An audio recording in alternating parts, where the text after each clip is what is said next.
Oda, Oda, no pares. Sigue, por favor. Sigue con esta droga que es One Piece Elbaf. Buenos días, Nakamas, soy el Quinto Emperador y hoy os traigo la review del capítulo número 1136. 3 semanas sin capítulo de One Piece y no hay ningún daño psicológico de por medio.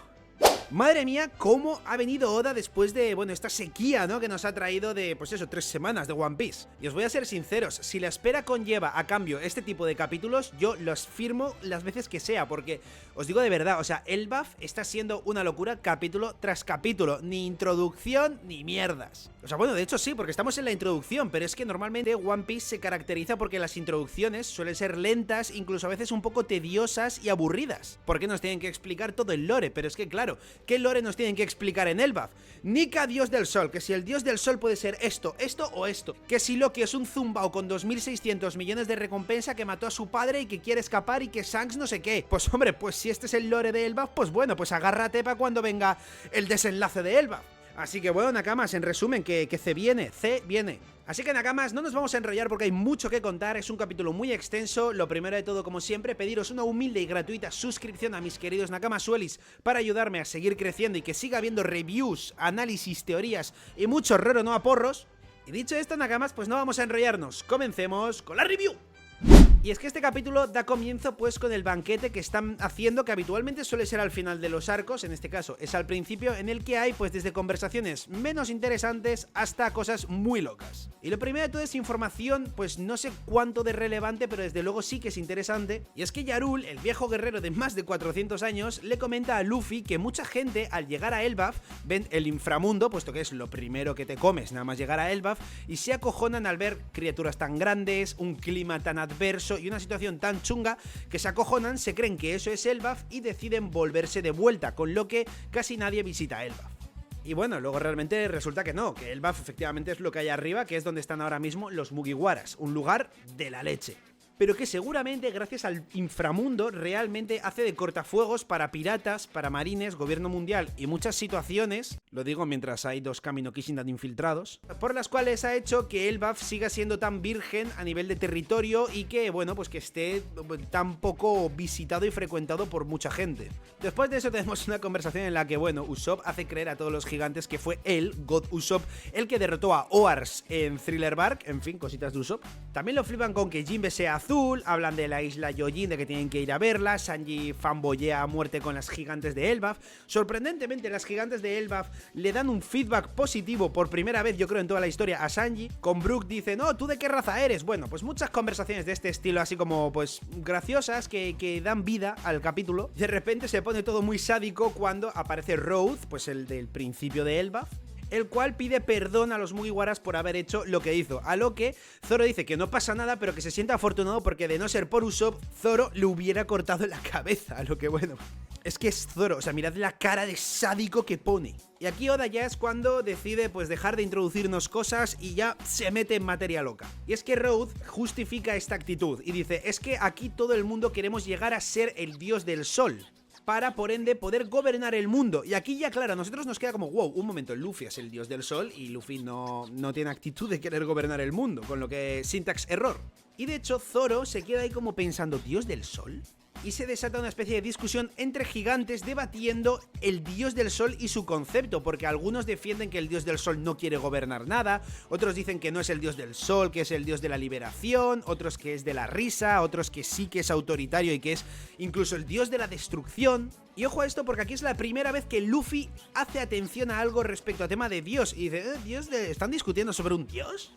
Y Yarul nos pone un contexto que es clave para entender la situación de Elbaf respecto al dios del sol, y explica una cosa muy loca, y es que existen unas cosas llamadas Harley, pues como las motos, los cuales son unos textos sagrados que, como vamos a entender ahora, son mucho más antiguos por lo visto que los Poneglyph, en los que se narra que en 2 ocasiones el mundo es destruido, y en estas 2 ocasiones en las que el mundo es destruido hay un Nika de por medio. Y el problema reside en que está escrito en un texto muy antiguo, más posiblemente que el de los Poneglyph, entonces es imposible o muy complicado descifrar qué dicen exactamente estos textos. Entonces de ahí las interpretaciones diferentes sobre Nika, porque lo que están haciendo ahí es leer destrucción de mundo, Nika, Es lo único que pone. Entonces, claro, mucha gente interpreta que Nika fue quien destruyó el mundo. Mucha gente puede interpretar que Nika fue quien liberó a la gente de la destrucción del mundo. Mucha gente que peleó contra la destrucción del mundo. Hay pues interpretaciones de todo tipo y por eso hay tanta separación y discusión entre los gigantes sobre Nika. Con un punto en común, y es que todos quieren aspirar a ser Nika. Unos destruyendo, como es el caso de Loki, como es el caso de Road, y otros quieren serlo mediante la liberación o mediante las risas, como es el caso de Hyrule, de Dorrio, de Broggy. Y aquí, mientras nos explican esto, tenemos un panelón increíble en el que vemos, pues por primera vez realmente, lo que parece ser el Nika primigenio, el primer Nika de todos. Y ahí, pues bueno, se plantea la pregunta, ¿es un héroe que apareció para salvar al mundo? ¿Es un destructor que traerá un total caos? Que ellos solamente saben que Nika, pues trae cambios drásticos, pero no saben si a bien o a mal. Y esto es muy top, Nakamas, porque básicamente estamos viendo que Luffy trae cambios al mundo, como seguramente los trajo Joy Boy hace 800 años, que era, pues parece ser el segundo Nika, y el primer Nika de todos, que es el que estamos viendo aquí en esta imagen, que es de a saber cuántos años, igual es 1600 años, y es un ciclo que ocurre cada 800 años, igual fue hace 4000 años o hace 10.000, ni idea. El tema está en que efectivamente Nika trae cambios, y una cosa muy loca es que el mundo no fue destruido una vez, que es la del siglo vacío, con la inundación de los 200 metros que cambió todo el mapa, sino que en algún momento ya debió de existir otra gran destrucción. No se sabe si por las armas ancestrales también, si por otra movida. Im no parece que fuera esta persona encargada de destruir el mundo la primera vez, porque Im, Nerona, fue uno de los fundadores de los 20 reinos que se juntaron y tal, y entonces, pues siglo vacío. Pero aquí Oda está atreviéndose posiblemente a llevar mucho más al fondo de la historia, miles de años atrás, el trasfondo de One Piece, y que solamente el siglo vacío fue otro gran suceso dentro de una gran historia de muchos sucesos que lleva miles de años sucediendo. Efectivamente, Nakamas, se me ha subido Foxy al escritorio. Es decir, estamos hablando de una gran posibilidad de que no todo quede en descubrir el siglo vacío, sino que aquí en Elbaf o en otros sitios tal vez nos cuenten mucho más atrás de todo. Y aquí Luffy es pues con lo que a mí me sorprende personalmente, porque dice, oh, Nika, esa es de la persona de la que hablaba Bonnie. Y luego es el propio Luffy el que dice, a mí me dicen que me parezco mucho a ese tal Nika, incluso que yo soy un dios, pero yo no soy un dios. Es lo que dice y la cosa se queda ahí, pero bueno, por lo menos vemos que Luffy, aunque se la sude 3 huevos, por lo menos escucha lo que dice cuando se refieren a él como un dios. Y con esto Yaru le explica que Loki realmente viene motivado también por el sueño de Nika. Lo que pasa es que Loki, pues yo lo que entiendo es que Loki interpreta a Nika como un dios de la destrucción, y por eso mismo él, cuando en su presentación se nombró a sí mismo el dios del sol que va a destruir el mundo, porque él quiere ser, o él se cree que es Nika y quiere destruir el mundo porque cree que es el cometido de Nika. Y con esto podemos entender por lo que mató a su padre. Mató a Harald, el padre de Loki y rey de Elbaf, para conseguir su Akuma no Mi, que debe ser muy poderosa y muy destructiva, y además con esto ya empezaría a desestabilizar un poco Elbaf, porque era el rey más bien valorado de la historia de Elbaf, siendo pacífico, queriendo abrirse al mundo. Entonces asesinó a su padre, obtuvo su Akuma no Mi y iba a lanzarse al mar para iniciar ese cometido, pero hace 6 años, pues como descubrimos en este capítulo, Shanks le frena los pies y desde ese momento, pues Loki es encarcelado y casualmente Shanks desde hace 6 años es Yonkou. No se sabe si es por esto, pero yo me atrevería a decir que sí. No voy a decir que Loki fuera un Yonkou hace 6 años, porque no hay mucho registro de que saliera al mar, pero desde luego tenía una recompensa de la marina, y eso implica que realmente ya era un peligro para el mundo, y le pusieron una recompensa gordísima desde el principio, con lo que Shanks se lo bajó, y a raíz de eso, Shanks fue Yonkou. También nos explican un poco de contexto de Loki cuando era pequeño, y es que resulta que todo es una serie de predicciones ya realizadas anteriormente. Puesto que antes de que naciera Loki, el rey Harald de Elbaf ya tenía una profecía que decía que el rey iba a ser asesinado por su propio hijo, y esto al final resultó ser así. Y luego nos explican un poco pues como con Oden, ¿no? Cuando tenía 10 años ya consiguió adiestrar a todas las bestias del inframundo que eran inadiestrables, y las que no conseguía adiestrar las mataba, entonces acabó convirtiendo el inframundo en su patio de juegos. A todo esto, antes de que explicaran todo el lore malvado de Loki, Luffy dice, bueno, realmente Loki, porque oyen hablar de Loki, y Luffy dice, bueno, Loki no es tan mala persona en realidad, y todo el mundo salta. Entonces, luego meten todo este contexto de Loki, y Zoro se queda pensando porque ya ha visto a Luffy actuar un poco de manera extraña, con lo que coge Zoro y se lleva aparte a Luffy, y en esta imagen tan badass que vemos de Zoro, pues vemos como Zoro le explica que seguramente todo lo que le explicó Loki a Luffy, por lo que parece que ya se entera, todo debió ser una gran mentira, a lo que Luffy se enfada diciendo pues que él dijo que sabía dónde estaba Shanks y que hace mucho tiempo que quiere ver a Shanks, con lo que bueno, realmente llegan como a un punto medio en el que Zoro le dice a Luffy, bueno, vamos a intentar conseguir las llaves para liberar a Loki, pero a la de que se empiece a torcer un poco el asunto, nos lo cargamos. Y la verdad que me genera curiosidad ese rollo, ¿no? En plan de Luffy y Zoro podrían bajarse a Loki. Loki es demasiado fuerte para que no puedan bajárselo. Realmente Luffy y Zoro son un Yonko y la mano derecha de un Yonko. O sea, podrían, no podrían, es curioso. Pero de repente aparece Nami, ¿no? Aquí un poco pues la autoridad de la tripulación, ¿no? Eso es lo que parece. Y dice, oye, os estáis escabullendo y creo que vais a hacer lo que queréis hacer, pero sin contar conmigo. Y de repente pues coge y resulta que Nami se sube al barco, ojo a esto, con Road. El barco, bueno, se mueve mediante un barco que es como el barco de Odín, básicamente, que es un barco pues que se mueve por los cielos. Y se ponen rumbo al castillo. Y aquí es donde hablan pues de efectivamente de que Zoro pues acepta el conseguir la llave, pero que se lo cargarán si ven que se descontrola un poco el tema. Y Luffy dice, oye, ¿por qué este tío está con nosotros? Haciendo alusión a Road. A lo que Road dice, es que ahora soy esclavo de Nami. O sea, y vemos, bueno, vemos que tiene unos fetiches un poco raros y es un poco morboso, pero me parece espectacular cómo aparece Zeus y de una manera bastante pasivo-agresiva le remarca una cosa muy clara a Road y le dice, que te quede clara una cosa, el esclavo número 1 de Nami soy yo, Zeus, y el esclavo número 2 es Sanji. Esa alianza Zeus-Sanji que tienen ahí por ser esclavos de Nami me alucina. A todo esto Nami le dice a Luffy que se siente un poco mal porque son los invitados de honor y están escaqueándose para hacer esto, y Luffy le dice, no te preocupes, he traído carne. O sea, ya está, la solución, la carne. Y vemos cómo ya están a punto de llegar al castillo, que tiene toda la pinta de ser el castillo del rey Harald, donde fue asesinado por Loki y donde hace un par de capítulos aparecieron por primera vez tanto Shanks como Queen, a los cuales descubriremos quiénes son un poquito más. Antes de pasar al siguiente y último punto, que es pues precisamente Shanks, Queen, Loki y demás, quiero comentar que Elbaf está avanzando especialmente rápido. Vamos, 12 capítulos y ya hay una sensación de que estamos casi como en mitad de arco, ¿no? Que espero que no, espero que Elbaf por lo menos sus 60-70 capítulos llegue. Para mí lo ideal sería unos 100 tranquilamente, pero al ritmo de velocidad que va, dudo bastante que llegue a eso. Pero a lo que quiero llegar es que con la velocidad a la que está avanzando este arco de Elbaf, lo más probable es que en muy poco tiempo ya pues consigan la llave que seguramente esté dentro de este castillo al que están a punto de entrar ya Luffy y compañía, y con esa llave que es para liberar a Loki, muy probablemente en cuestión de 2 capítulos o 3 como mucho ya se planten en el inframundo de vuelta. Y es muy interesante lo que puede pasar si realmente se plantan tan pronto en el inframundo, porque se pueden encontrar con cierta gente que actualmente está en el inframundo y que es ahora a donde vamos. Y es que lo primero que oímos desde el inframundo son risas de Loki. Y primero no vemos a Loki directamente, pero sí que se oye pues esas risas diciendo, si esa es la propuesta, lo siento, pero voy a tener que dar marcha atrás y voy a tener que rechazar la propuesta. Y claro, yo al escuchar eso, al leer eso, como no se veía a Loki ni a nadie, creía que era que los Mugiwaras ya estaban ahí y pues iban a rechazar la propuesta de liberarle la información de Shanks y tal, pero resulta que no. Y es que bajamos un poquito la página y nos encontramos a Loki con 2 personas encapuchadas, y esas personas son pues las únicas personas encapuchadas que hemos visto hasta la fecha en Elbaf, Shanks y Queen. Y Loki, riéndose mucho, insisto, dice que está seguro de que es un honor ser invitado a unirse a los Kami no Kishindan, nada más ni nada menos. Pero implica eso que el hecho de unirse le convertiría en un tenrubito, y Loki dice que en serio ellos esperan que alguien quiera convertirse en semejante escoria, es decir, le han ofrecido a Loki ser un tenrubito y un Kami no Kishindan, y Loki, con sus huevos gordos, lo rechaza.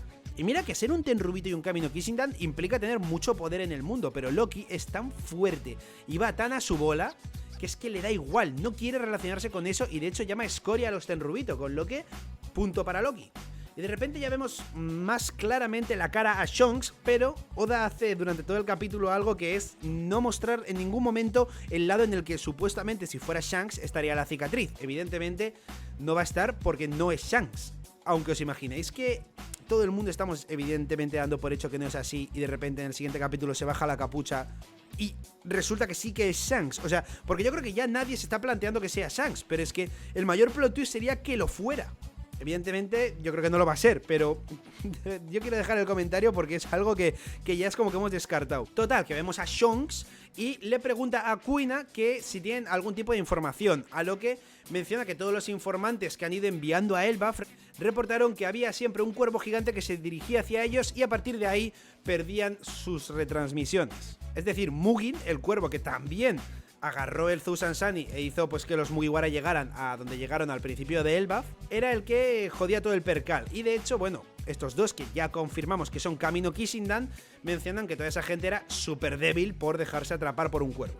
Entonces, la Kuina de los Kami no Kishindan menciona que ya está cansado de aguantar este tipo de insolencias. Y vemos que libera pues de su mano un poco pues esos lazos, esa cuerda rara que tiene para, en principio, atacar a Loki. Pero aquí Shonks le dice que no se precipite y dice su nombre, dice Gunko.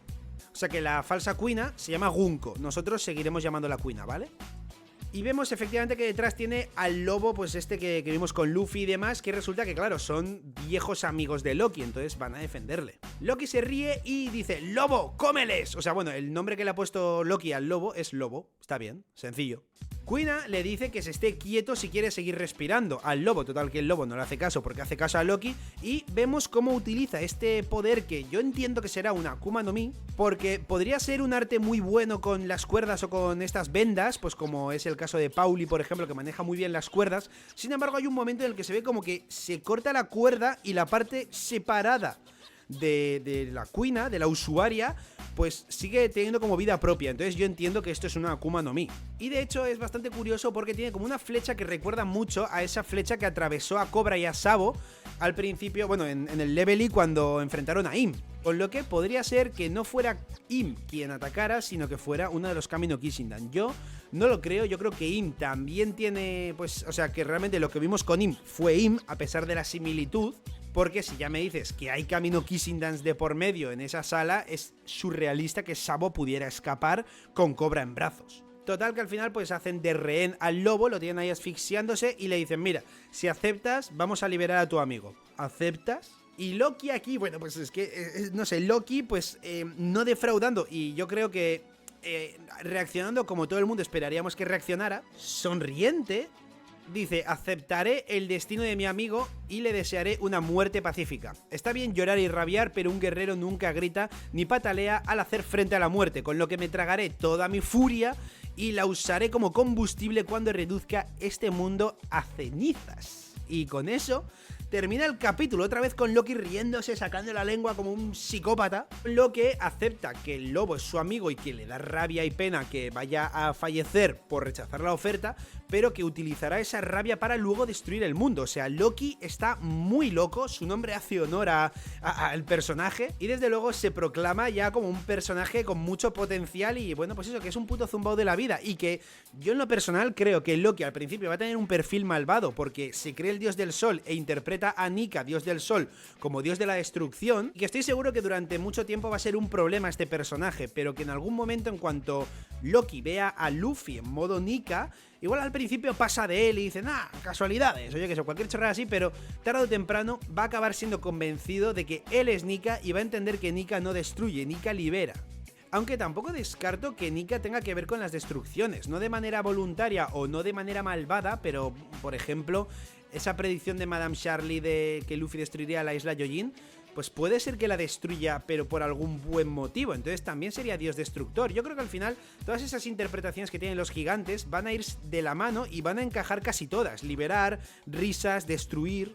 Pero lo dicho, yo creo que Loki es un personaje que va a tener un cambio muy positivo y con una evolución coherente dentro de la trama.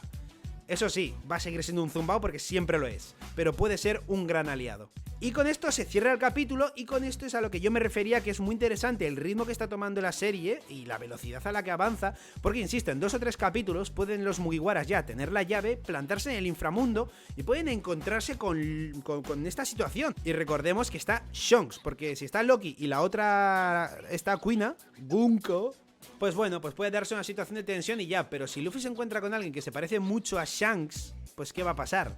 Puede ser que Luffy con el haki, aura, lo que sea, ¿no? Pues detecte que no es Shanks, o puede sentirse confundido por la emoción y las ganas que tiene de ver a Shanks, con lo que, bueno, de ahí yo entiendo que escaparían los Kami no Kishindan y aplazarían la misión o algo del estilo.